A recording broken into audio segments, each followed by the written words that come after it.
Like you always want to plan for things to go wrong, like obviously, but you also have to plan for if things go well, especially all at the same time. So from an operations standpoint, can your company support things going really well? Like if all the things happen that you want, will you be able to fulfill all the orders or answer all the customer questions? And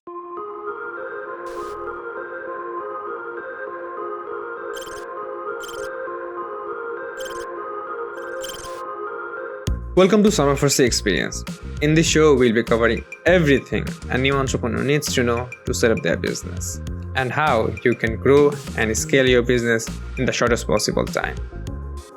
If you have a question in mind, go to salmanfarsi.co/ask and submit your question. We might answer it in the next episode. Let's begin our today's episode. Today's our amazing guest is Jessi Freitag, Director of Marketing and Operation at LivBar, the fastest growing natural energy bar company in the US. She hosts her own podcast, Iroh's Corner, where she interviews entrepreneurs about the dirty details of starting a business. Jessi also recently launched her own operation consulting company, where she helps small businesses scale their system and processes. Today we'll be talking about scaling LivBar 10x in the last 3 years. How did she do that? And scaling across all aspects of the business. Without wasting your time, let's start our today's episode. So before we jump into our topic, so tell me a bit about yourself. How did you start it? yeah, absolutely. So my name's Jessi Freitag. I'm based in Oregon in the US, and I manage operations and marketing at LivBar currently, an organic superfood energy bar company. So they're like baked nutrition bars, about 3 by 3 inches, little squares in compostable wrappers. And in the last 2.5 years, we've 10x'd LivBar's operations. And then also on the side, I run a couple different podcasts and have an operations consulting company. Great. So you said you have scaled 3x within 2.5 years, right? 10x, yeah. Yeah, 10x. So yeah, 10x, 2.5 years. So I can see there are two parts. 2.5 years. So that's before pandemic and after pandemic. Yeah. So how did you do that? What was the journey?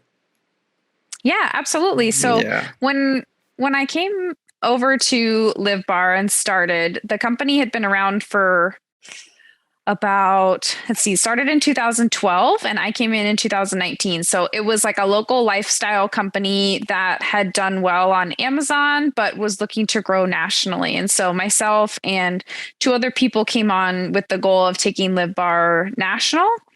And at the time, the company was in an upstairs kitchen above a yoga studio.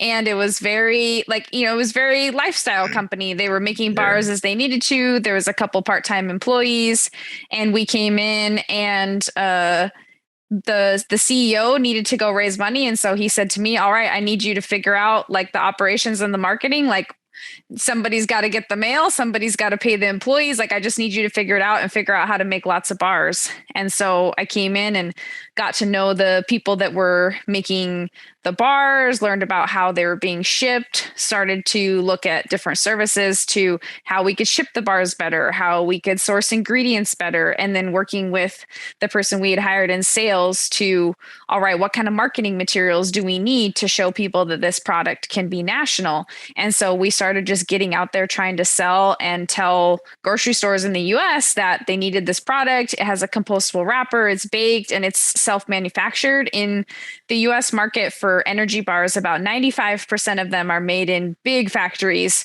and they change, the label on the brand throughout the day, but it's all the same product. And so the fact that we manufacture ourselves, it was really key to me to maintain that. So we expanded into 30 stores and then got our first foothold of 100 stores. And so I hired I learned how to make the bars myself from the founder, and then started to teach employees how to make the bars, and started to hire a production manager. And the space was so small that we had to have multiple shifts. And then once the pandemic hit, it was even more important to have multiple shifts because it was only 700 square feet.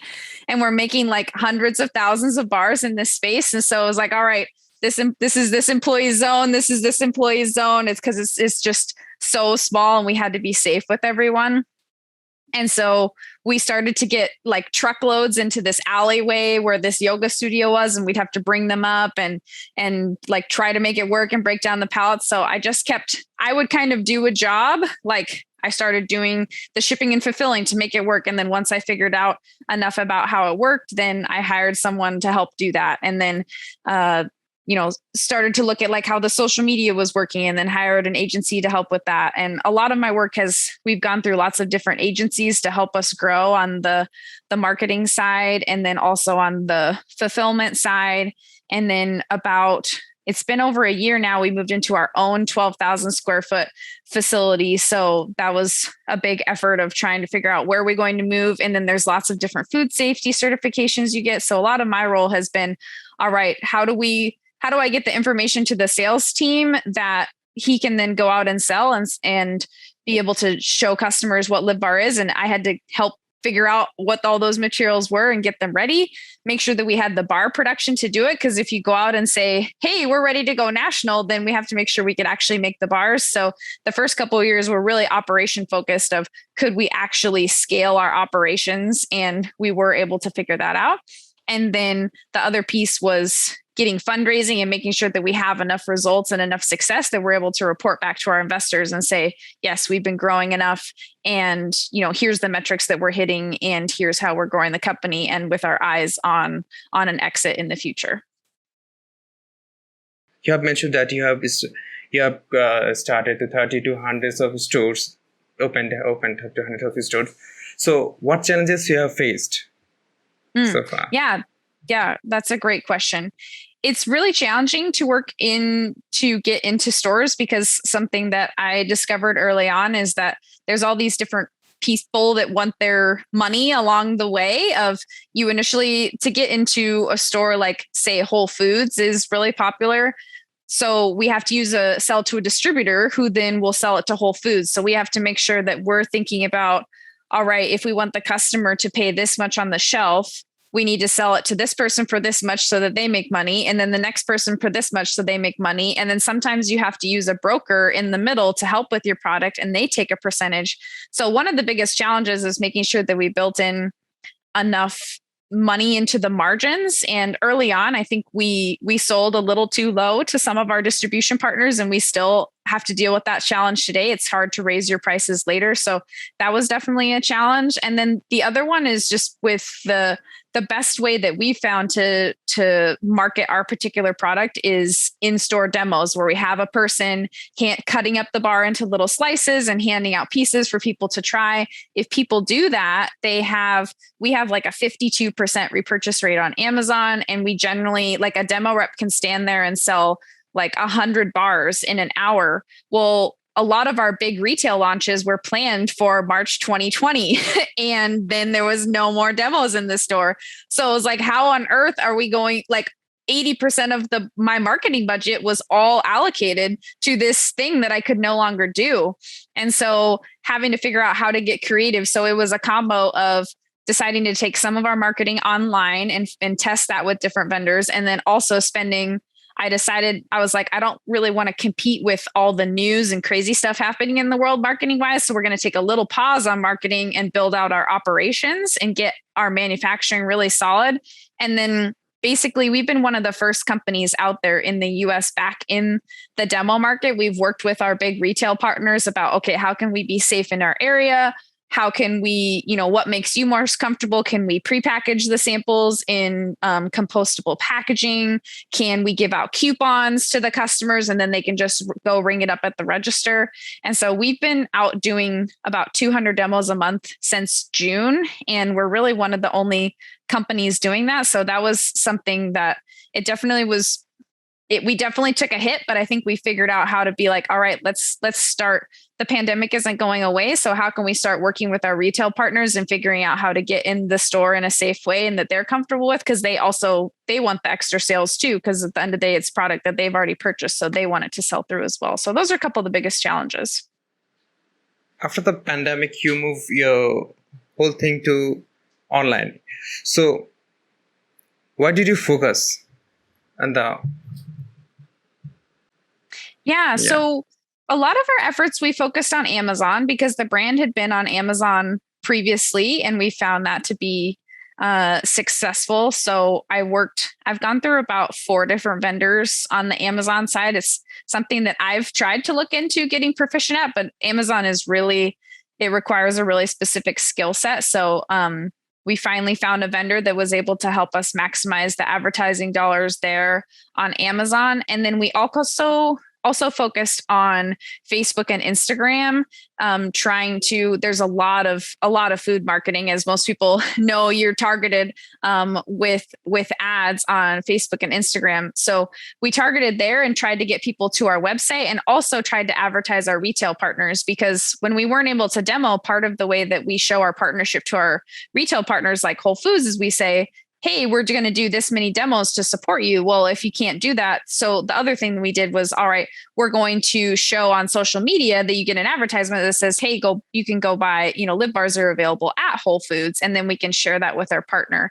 With the iOS update, that's really changed how Facebook, Instagram marketing works. And we've also transitioned more into demos. But I would say social media was kind of our biggest focus for our online marketing. Another avenue that's been interesting for us that we've tried is when I first started, one of our demo representatives would go home and take the bar, and she would crumble it up on a salad, or she would put it on ice cream. And then she would send me pictures and say, like, look, Jessi, look how I'm eating a LivBar in a new way. And I was like, that's really interesting. Like, I wonder if consumers would care about that. And so I had a friend, I was like, hey, if I give you some LivBars, will you just like experiment at home with them and take some cool pictures for me? And she was like, sure. So I had a friend do that. And then another friend I noticed was taking cool pictures. We started to post these pictures on social media, and people seemed interested. And we started telling people at demos, like, hey, put LivBars on your ice cream or put them on your salad. And people were like, oh, this is really interesting. So then worked with another friend and said, like, what if I pay you per month to make me this many recipes with LivBar, and we'll put them out on our social media, we'll put them on demo reps. And we've been doing that for about a year, and it's become one of our biggest marketing pieces, just because one of our demo reps started experimenting. We now have like a LivBar cookbook that we send to people. We have videos about how to use the different recipes.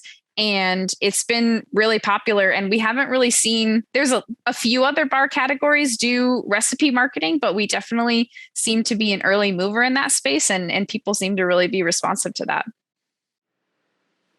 Through that, you're connecting with your customers. Yeah. So how are you guys building relationship with your customers?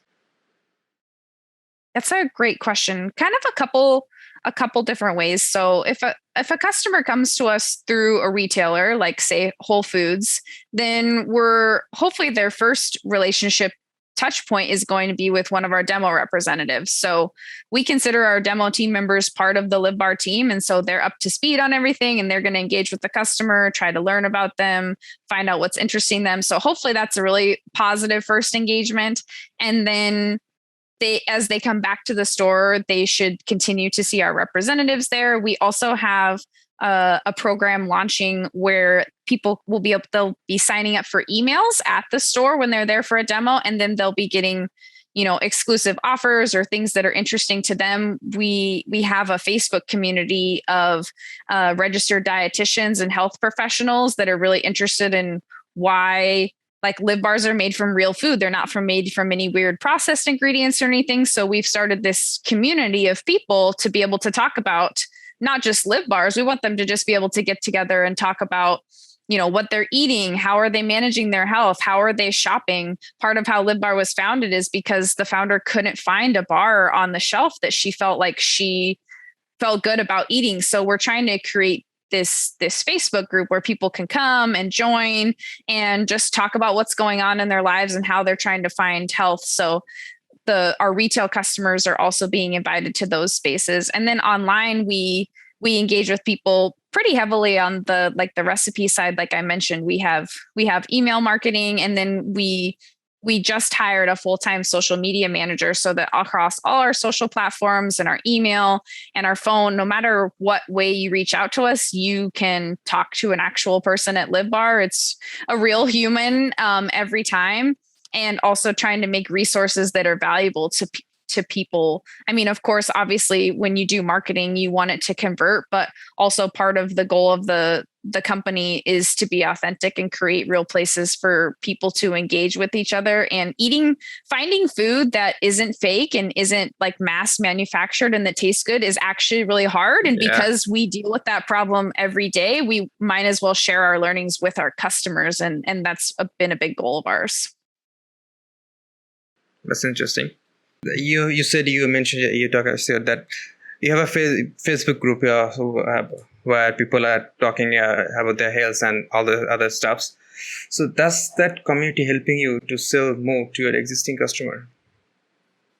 I believe so. I think it helps create, longer lifetime value customers. That hasn't really been the goal, hasn't really been conversions out of that, but we definitely, I think the more that we engage with people, the easier, if it helps them have one less thing to think about, that they don't have to choose another snack and they're engaging with LivBar and they know that, it's an option. I think that it definitely helps. We haven't used it specifically to track conversions though, really yet.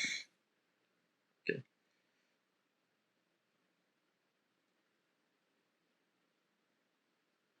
If someone wants to scale their business, so why should they focus first?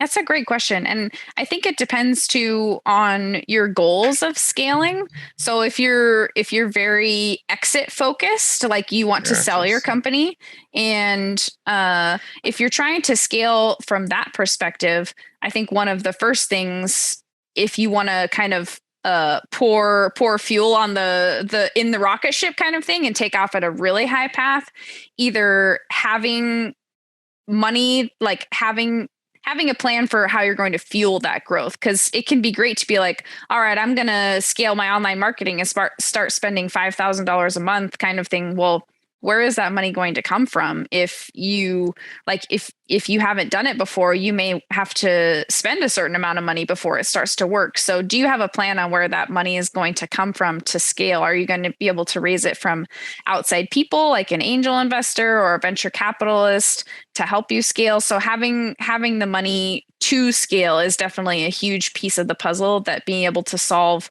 early on, which is why it was such a focus when we started. It was like, all right, we know the steps we want to take to scale, but we have to know where the money is going to be. The second thing I would say is planning for success. Like you always want to plan for things to go wrong, like obviously, but you also have to plan for if things go well, especially all at the same time. So from an operations standpoint, can your company support things going really well? Like if all the things happen that you want, will you be able to fulfill all the orders or answer all the customer questions? And I think that's something that sometimes we spend so much time disaster planning and thinking about, oh, well, if things go wrong, how are we going to survive? But you also have to plan for the upside. And, like at LivBar in the last 3 months, our orders have more than 5x, like just 5 times the number of orders. Doing our own self-manufacturing, that could have just killed us. You could just be like, oh, well, we can't fulfill all those orders. Well, one of the things we did early on is I was like, I want to make sure that our operations are always ready for, a certain percentage of upside so that we can fulfill when these good things happen.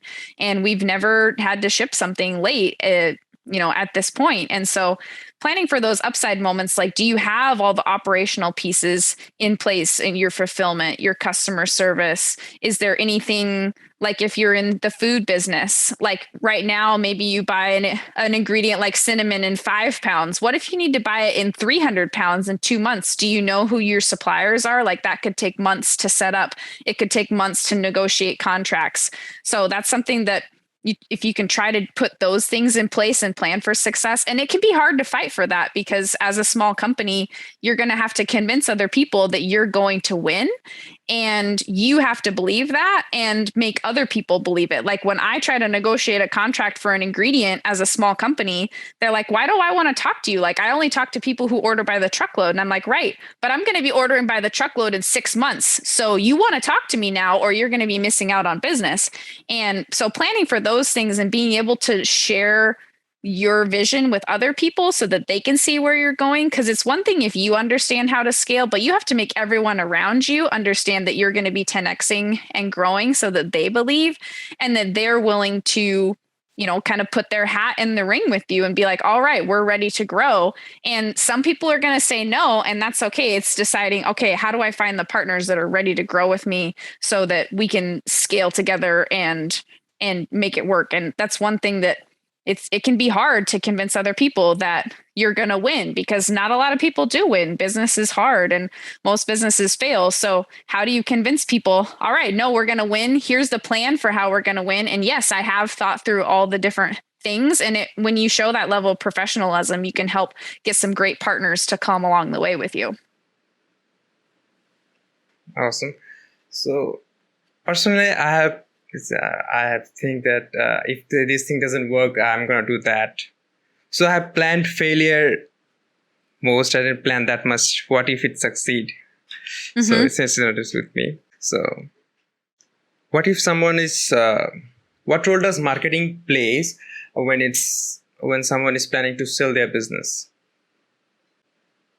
That's a good question.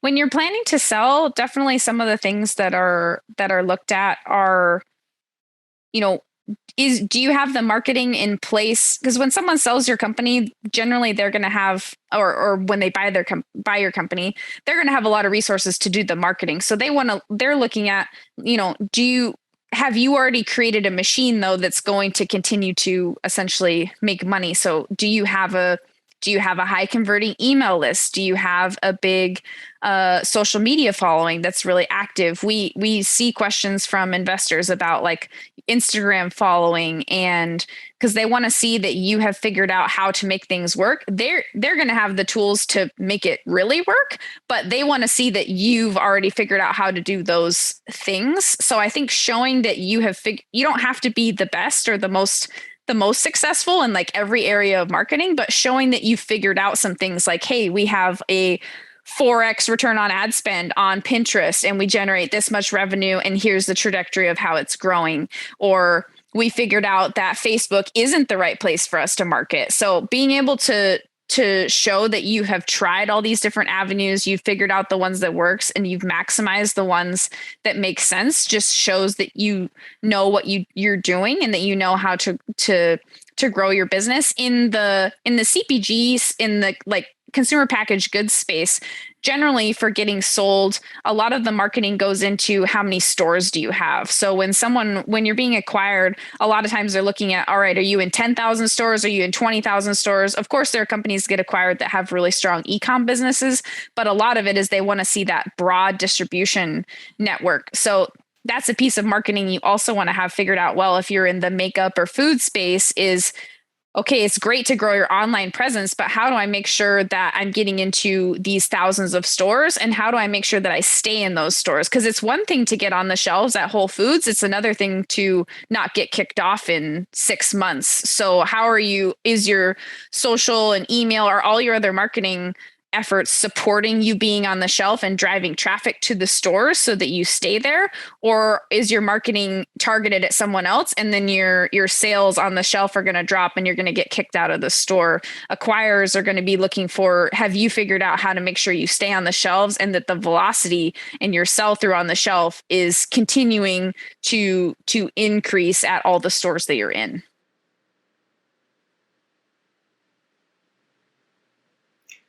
So in that process, I think distribution networks are important, right?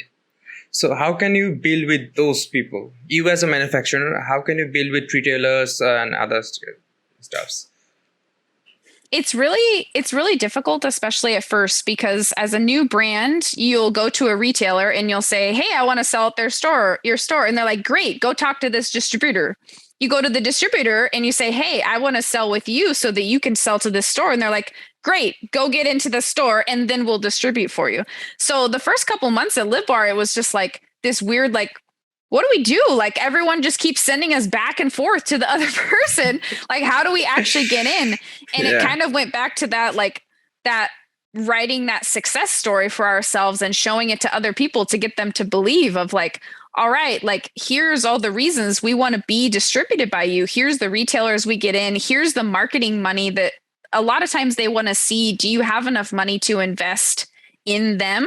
Because the thing about distribution as well is that the distributor can buy too much product, and if it stales out or and ages out, you have to buy it back from them or pay fines. So it doesn't really hurt them to buy too much extra product. They're like, well, it's kind of your responsibility to make it work. So knowing about like how the process works and being able to talk to them of, hey, I understand how this works. I have the money to support marketing it in the stores. Here's why you should take a chance on me. You're not just taking on this new brand that doesn't know what's going on. A lot of times people will go to a distributor before they have their nutrition facts done or their full marketing plan fleshed out, or if they don't know how the sales work at the grocery store. So you can go to the distributor with all of those things and be like, hey, I understand this. Here's the promotional schedule I want to use. Like we put the bars on 2 for $5 sales a lot. So when we go and we have all that buttoned up, they're like, oh, great. Okay. I'm not going to have to spend time like teaching you about how this works. So that definitely helps build the partnership to go with all of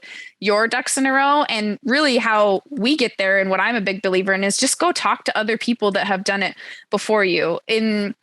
Generally, not all, but lots of entrepreneurs are super willing to share their experience and talk about what they've learned, even down to the very specifics about their markup, their margin. And so there's so many great groups and places where you can join. And like in CPG, there's a community called Startup CPG. It's a Slack community. And every day, like hundreds of people are posting questions in there saying, hey, will someone spend 15 minutes telling me about how they launched with this distributor?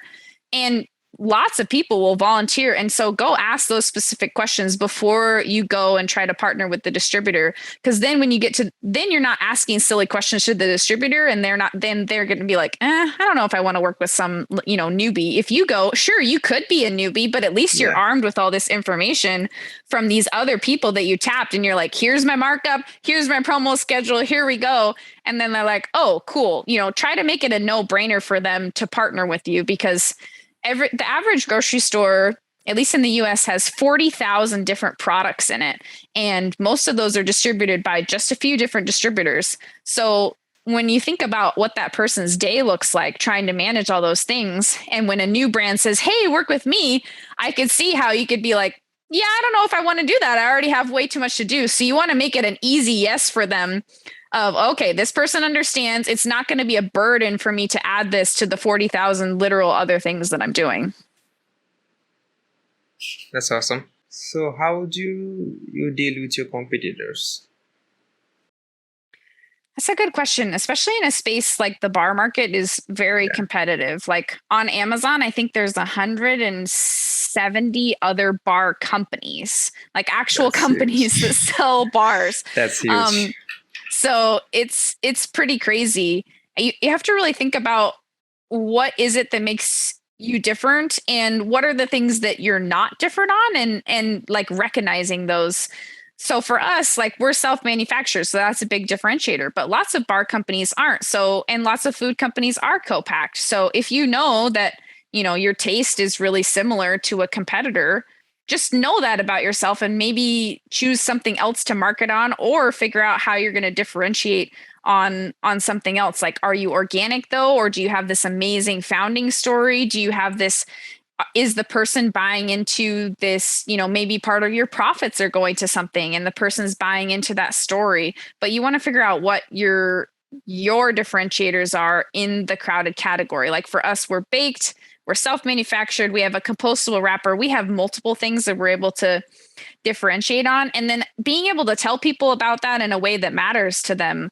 Like Cliff Bar is huge. And if you've been buying Cliff Bars for years, and we saw this with the pandemic, people generally, they were going through so much that they weren't ready to try new things. They just were like, all right, I've been buying Cliff Bars for 10 years. I'm going to keep buying Cliff Bars during the pandemic because then I don't have to make new decisions. And that's generally just kind of buyer behavior. They're like, I've been buying this thing. It's good enough. It may not be great. It may not be their favorite, but it's good enough. And they don't have to spend mental energy. So it's, again, making it easy for the customer to be like, to lay out the information for them of, hey, did you know that Cliff Bars are only 70% organic? And, we found out from research, it seems important to you that what you eat is 100% organic. This is 100% organic, and helping customers learn and find what's important to them along the journey. Or compostable packaging. Like, through research, I found that like single-use plastic, the plastic that we have on food packaging, is the fourth most common type of waste in the environment.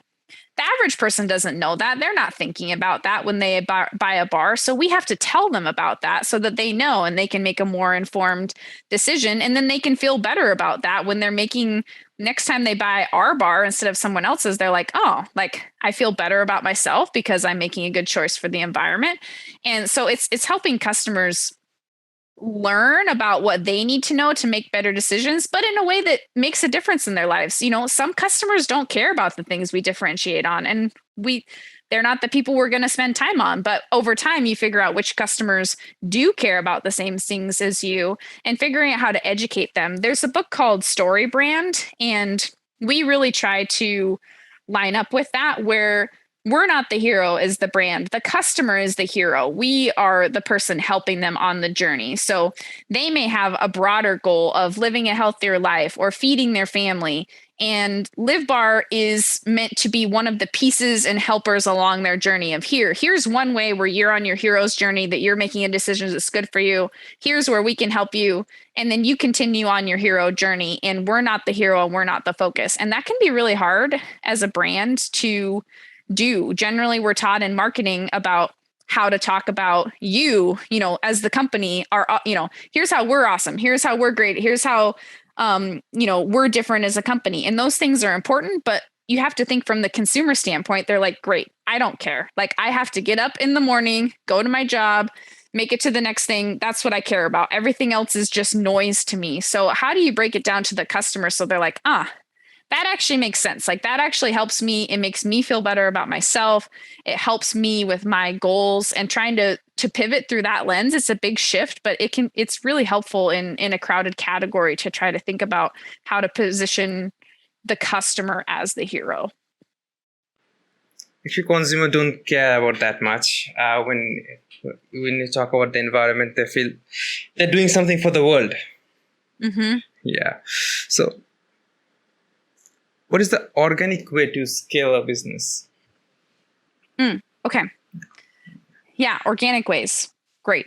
I would definitely say some organic ways would be thinking about some more like guerrilla marketing type events. Like the demos that I mentioned definitely are generally, in some stores you have to pay to participate in like a demo program kind of thing, but generally we're just paying for the labor of the person. We also we get lots of offers to go to like, say, 5K races or marathons. And, you can pay a couple $1,000s to have a booth at that event, or you can see if there are people who love your brand already, or just like, we found this before. There are people who just like going to those events and having fun. And so trying to reach out to those people and be like, hey, would you be willing to wear a LivBar backpack while you run the race and just like hand out bars as you go?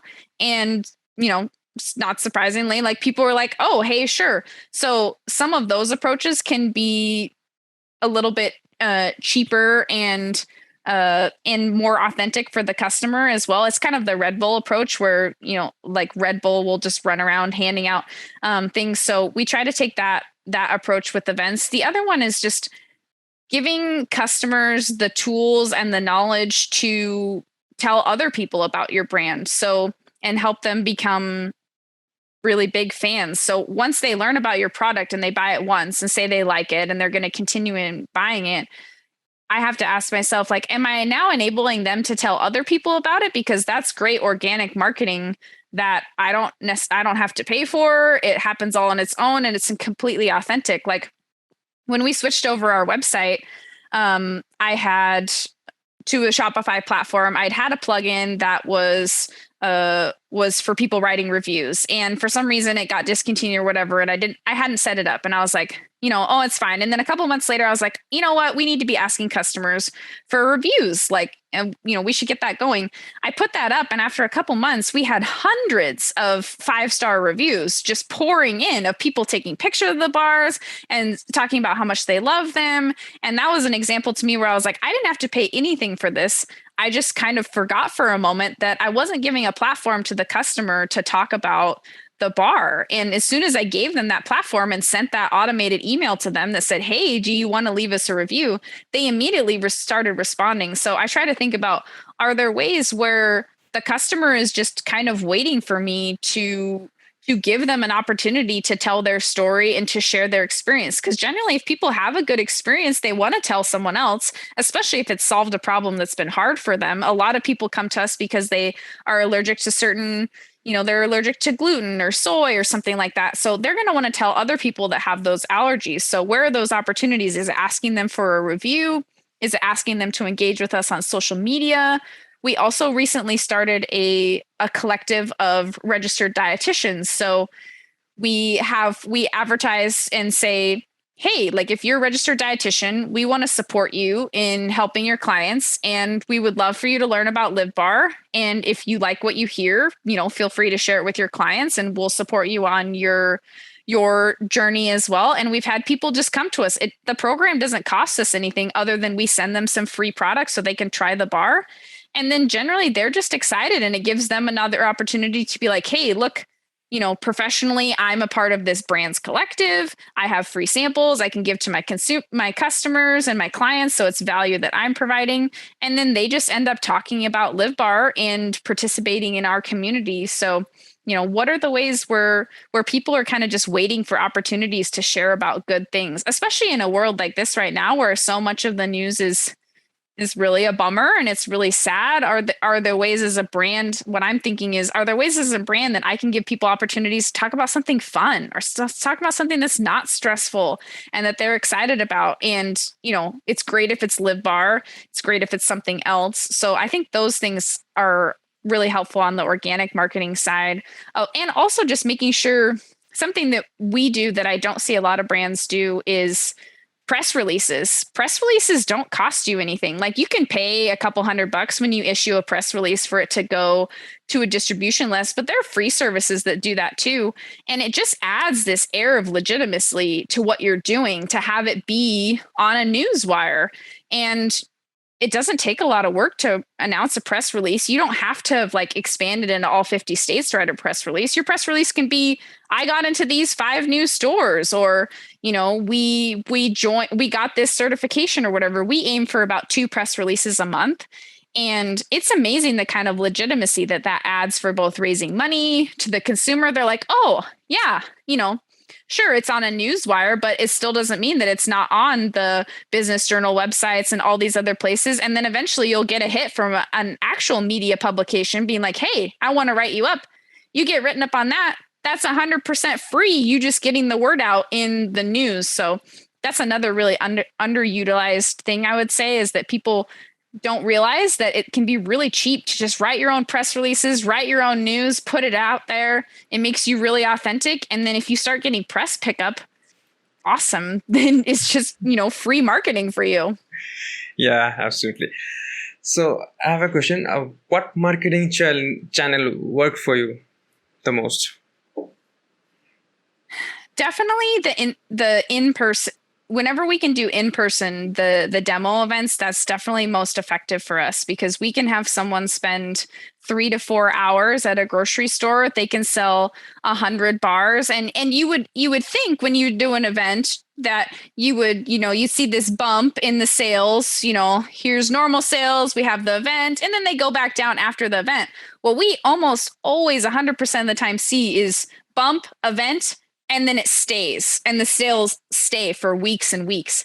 And that's just something that's hard to replicate with any online marketing or whatever for the stores, because if you have that bump once and then just continue to grow like that, that's just money that's so well spent on our side, so efficient. So I would definitely, the in-person marketing, we see such a good return. If it's a good rep, we do work really hard to manage the performance of all of our demo reps. You can't just send anyone in to do a store demo and expect them to sell 100 bars. Maybe 20% of demo reps that apply to work for us are going to be able to do that. So it's a really selective process where we have lots of screening questions. We have intense training programs. We're making sure that they understand. And then we're monitoring. I have a full-time person that monitors performance at these events to make sure if someone's only selling 30 bars in an event and their coworker's selling 100 at the same store, something's wrong. Can we coach that person to get them up? Or do we need someone new in that spot that is better to get the sales? So just managing that demo program and finding the highest performing people to be in the stores is definitely our most profitable area.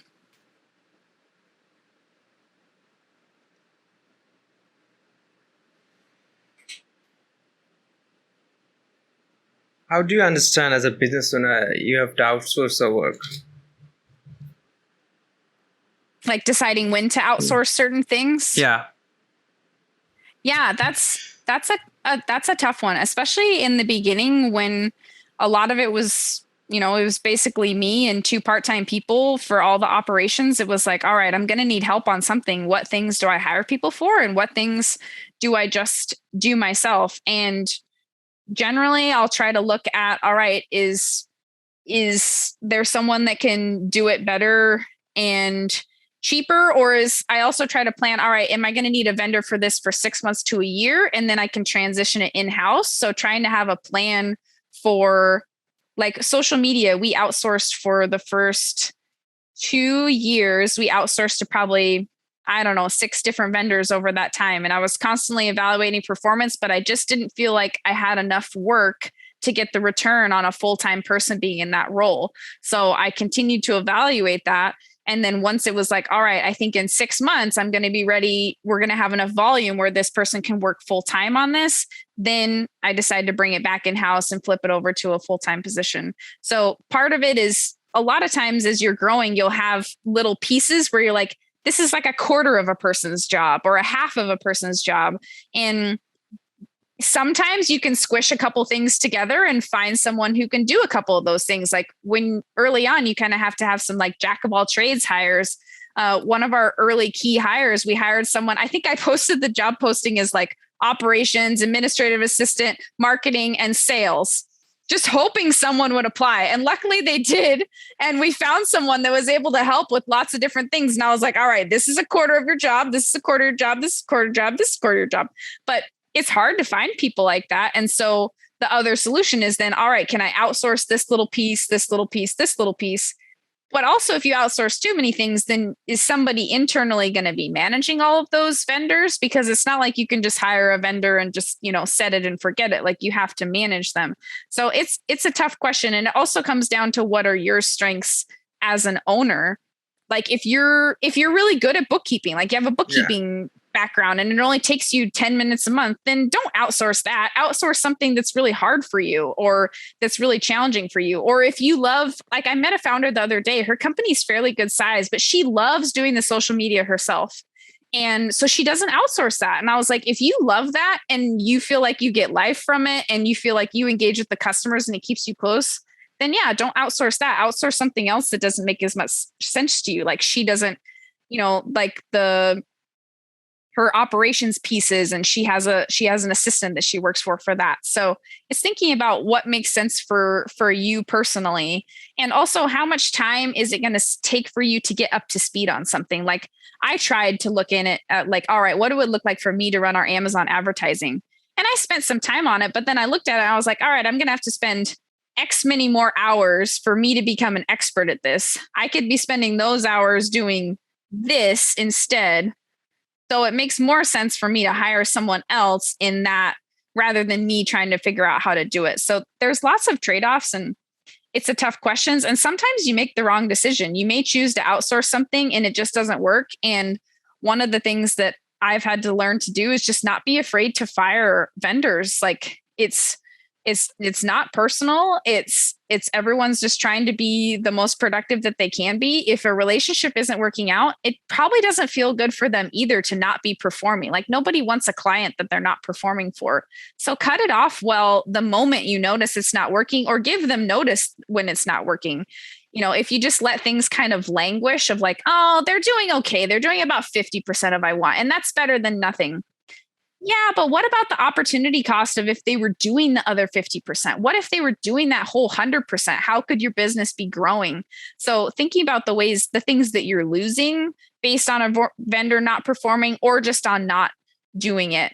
But I think anything that you can do to make sure that your core operations of your shipping and your customer service, those things, and then as you're within marketing, if you're looking to outsource, I would look to outsource like a piece at a time. Like don't start by outsourcing every single marketing channel and hire a vendor for all of them, or hire a vendor who says they can do everything, because they probably can't. There may be a couple out there. Hire someone for one thing. Be like, you know what? Okay, we're going to figure out email marketing. Let's find someone that can do it really well. The fees make sense for us. I prefer to work with vendors that are performance based if you can, where they're incentivized to, they're going to get a percentage of sales if they do well. And then you're reaping the benefits. So focus on one thing and make sure that's going well. Get the vendor relationship set up, but don't try to onboard too many people at once, because it will just be too overwhelming. And then you only have so much time and space in your brain. So make sure that you're not taking on too much for yourself, even if you think all the things need to happen in the business. Just try to bite off little pieces that you can.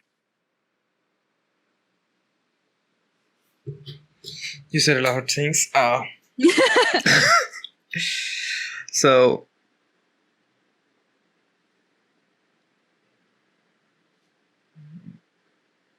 we are almost at the end. So what would be your advice who have just started their business? Just started their business. Yeah. I would say reach out to other people in businesses like yours. Don't try to be an island. And don't try to think that you have to figure it out. Like, sure, there's some satisfaction in figuring out things on their own. But you know what there's the most satisfaction in? Winning and selling your company and scaling. So I think it's taking the step back and being like, yes, you're doing this and you're the founder and you're the owner, and that's awesome. But who are the people you can surround yourself with to help you win? You don't have to do it by yourself, and you don't have to be an expert in anything. There are so many people out there willing to connect with you and talk with you about their business and just chat with you and share their learnings. There's no reason to have to learn painful lessons over and over again that someone else has already learned. So just don't, join communities for the industry you're in and see if there's ways you can be involved. And if you're kind of a shy person, join online communities where, you can talk to people through Facebook groups or whatever. But those groups are out there, and there are people ready to talk about things for free with you at no cost to you. And you will learn so much that you would have to do on your own. And that's money you would have to spend. Those are people you would have to fire that you're going to miss. Also, just make sure that you're doing your homework and really understanding things before you. Don't expect someone else to understand your business. Make sure that you have a good grasp of your business. And you may need to talk to other people to maybe get that. But when you go to an investor, or when you go to someone that you want to be the customer, make sure that you really understand who you are and what you're asking for them, and make it easy for people to say yes to you. If it's complicated in any way for them to say yes to you, they're not going to do it. It's hard enough to get people to say yes. So if you add any extra steps, and as you talk to people in your industry along the way, they'll give you tips of, hey, when you talk to this, if there's a dream client that you have, talk to someone who has that client, find out about them, or that grocery store. What are the key things you need to know? And then when you go into that meeting, you're not asking them for information or asking them to do you a favor. You're coming in fully presented saying, hey, I already did all my research on you. I know all the things that you want and I have it all ready for you. And they're going to take you so much more serious than someone that hasn't done that research. So just don't feel like you have to know it all, and lean on the amazing community that we have out there. I feel like in an age of the internet and social media, as founders and entrepreneurs, we can connect with each other, and we haven't had opportunities like this before. So don't let that opportunity slide. People like they're out there, like, I get, I set aside time for a few calls a week from just people that are starting companies, and they schedule time on my calendar and we just chat about whatever they want. And I love doing that. And I'll call other people. I'll do the same for them. Be like, can I just tell you about this thing that we're experiencing? And, let's just go back and forth, and we learn from each other and we go on our day. So don't underestimate the value of human connection, and how even though you can be an only person at your business, it still can be a team sport, even if you're the only one, on your business's team.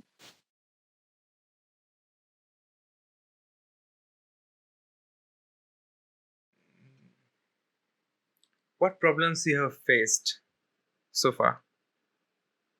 Did I ask this question earlier? Yeah. I asked about challenges. Yeah, I didn't have the problem you have faced. Just like challenges, or challenges. No, what problems you have faced? Like problems. So yeah, problems. And what you have learned from it. That's a good question. I think one of the problems, and it ties into connecting with other people, is that realizing that, like, I don't have to be the end all be all for everything. I think there's a lot of times, especially early on, and sometimes you have to do this. You have to hustle, and you have to do every part of what you're doing, but you can get burned out from that, and you can get exhausted from that. And you have to take care of yourself at the end of the day if you're going to continue your company. So remembering that, you are, just because you're a business owner doesn't mean you're a person without all these other facets of your life. And that's something that I've definitely neglected to take care of myself at certain points in my journey. And it's just not worth it. And so are there people you can lean on? Can you build a support system early on so that you have the resources that it's going to take to do this hard thing of scaling a company? Another problem I would say is just, I think there can be a lot of imposter syndrome when you start a business of like, who am I? You get started and you have this idea, but then you get in and you're like, who am I to have had this idea? Or who am I to be talking to this client that I really want, or this grocery store that I really want to be in? We're just this little company, or we're just, and being able to talk yourself through that of, no, you're not an imposter. You're on the right path. You're asking these things. You're building the things. Like, you may feel like you don't have all the qualifications to do what you want to do and to build your company, but you can get there. If you don't have all the qualifications, make yourself qualified. So the sky's the limit on what you learn and who you talk to. And there's so many people that haven't started a business and they never will start a business. It takes a special type of person. So just, I think it can be really challenging to be like, what am I doing? How am I going to get through this huge difficulty that came up? But remember, like, you're a badass entrepreneur. Like, you get out of bed every morning trying to build something. And sure, it's hard, but so many people can't do that and will never do that. And you've chosen to do that. And you can surround yourself with other people that choose yourself to do that. So just remind yourself of how amazing it is to build a company. And no matter how hard it is, that when you think like you're not doing enough, or you think you're an imposter, you're still out there doing the work. And that's what matters. It's the people who keep taking steps forward every single day. Like, we from social media or whatever, we consume things of, oh, this company went from 1 person to 30 people. And there were 2 news articles about, we just see all of that. We don't see the sleepless nights, all the other things of them just putting 1 foot in front of the other, taking that next step. You get pushed 5 steps back, you take 1 more step forward the next day. So I think no matter what the problem is, just figure out what that one next step is. Is there one smallest step you can take when you're discouraged, or when you're down, or when everything seems wrong in your business? Just break it down to that one smallest thing and remind yourself that you're out there building something and it's really hard. And that's why not everyone succeeds. You'll succeed because you keep taking those steps. So I think for me, that's helped overcome really any problem or obstacle that comes up. Is you just have to remember yourself, you got to keep going. The people who win, they keep going. And that's the secret. It was amazing. So in the form you have said,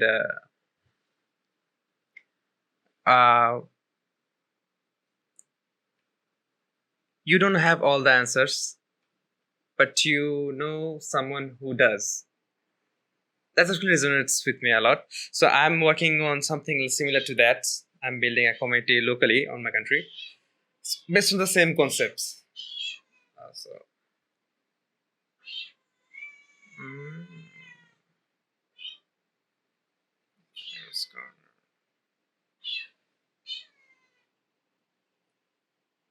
You're a host of Iroh's Corner, right? Mm-hmm. I am. So, yeah. Actually. Oh, go ahead. So, why you are doing podcasting?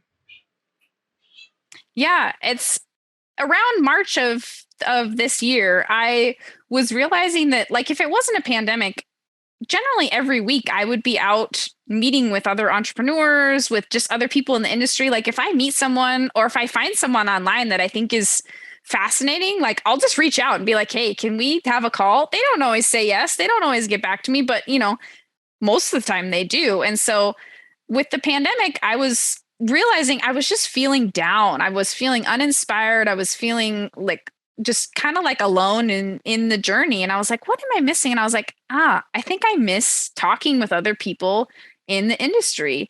And I love the show Avatar: The Last Airbender. And there's a character named Uncle Iroh who says sharing tea with a fascinating stranger is one of life's true delights. And that's absolutely like my own philosophy. Like I love meeting new fascinating people and learning from them, because you can always glean something new from other people's stories. And so I decided, you know what, I'm just going to start talking to people that I would normally be having tea with in person. I'm going to talk to them online. I'm going to record it, and I'm going to see if anyone else listens. And if someone other than my husband and mom listens, then awesome. And sure enough, like other people listened, and it's been really amazing to get to spend time with, I generally focus on entrepreneurs here locally in Oregon and some of my favorite brands. And it's been amazing the connections that have come out of it. I didn't do it really for anything other than to just connect people and spend time with people. But I have learned so much from these entrepreneurs I've connected with it. I've gained friends out of it. And I have over 20 episodes now. And I love asking people like what's the most satisfying part of their job, or what are some of the moments when at the beginning, like they started when they were just like, what the hell am I doing? Like, how did they get through that moment? And some of those questions. So, that's why I do it. Cause I love chatting with people and hearing their stories and hearing their answers. And especially like, I'm a foodie, and so I love talking to local food brands and just learning the stories behind them. You can never go wrong. I think you can never hear too many people's stories. Like people's stories are just fascinating, and you always learn something. Yeah. So I basically record around 30 to 35 minutes. That's my target. So we have gone 2 minutes far. I was enjoying the conversation. So where can our listeners find you?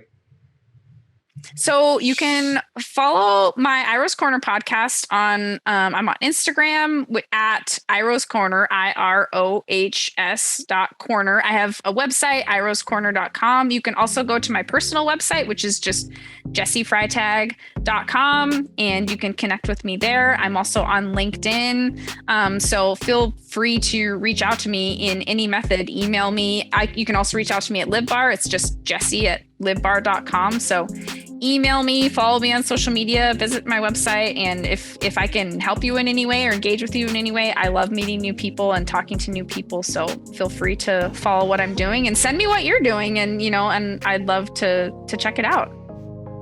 Great. So that's how we end it.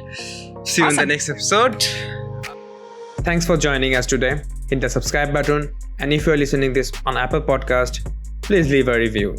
This will really help us to make our future episodes better. Have a question in mind? Go to soundofmercy.co/ask and submit your question. We see every submission and we might answer it in the next episode. Thanks again for listening. We will see you on Tuesday and Thursday. Have a great week.